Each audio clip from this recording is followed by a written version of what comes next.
2025 সালের global fire পাওয়ারের তথ্য অনুযায়ী বিশ্বের সামরিক শক্তিধর দেশের তালিকায় পাকিস্তান 145টি দেশের মধ্যে 12তম অবস্থানে রয়েছে। পাকিস্তানের মোট জনসংখ্যা 25 কোটির বেশি, মোট মিলিটারি সংখ্যা 17 লাখ। এর মধ্যে অ্যাক্টিভ আছে 6,54,000, রিজার্ভ আছে 5,50,000 এবং প্যারামিলিটারি আছে 5 লাখ।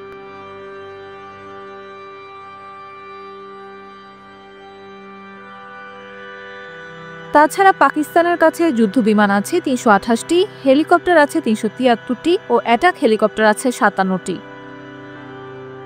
এদিকে গ্লোবাল ফায়ার পাওয়ারের তালিকায় সামরিক শক্তিধর দেশের তালিকায় আফগানিস্তানের অবস্থান 118তম।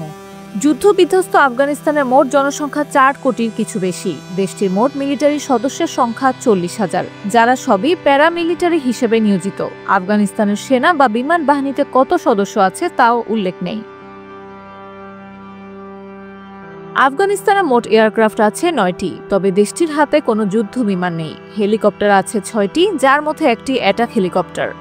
2 দশকের বেশি সময় যুদ্ধের পর 2021 সালে আফগানিস্তানের ক্ষমতা দখল করে তালেবান। রাশিয়া তালেবান সরকারকে সম্প্রতি আনুষ্ঠানিকভাবে স্বীকৃতি দিলেও মূলত পশ্চিমা বিশ্ব থেকে বিচ্ছিন্ন রয়েছে।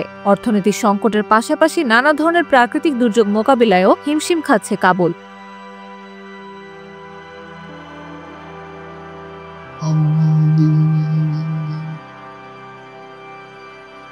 অন্যদিকে গত কয়েক দশক ধরে অভ্যন্তরীণ রাজনীতিতে কিছু সমস্যা ছাড়া বড় কোনো সংকটে পড়েনি পাকিস্তান।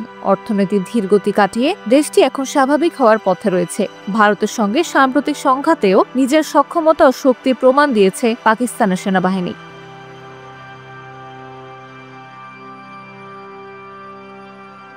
তবে বর্তমান সংঘাত দীর্ঘদিন ধরে চলতে থাকলে দুই দেশের অর্থনীতি মারাত্মকভাবে ক্ষতিগ্রস্ত হবে, যার প্রভাব পড়বে জনগণের ওপর, এমনকি সার্বভৌমত্বের ঝুঁকিও বেড়ে যাবে।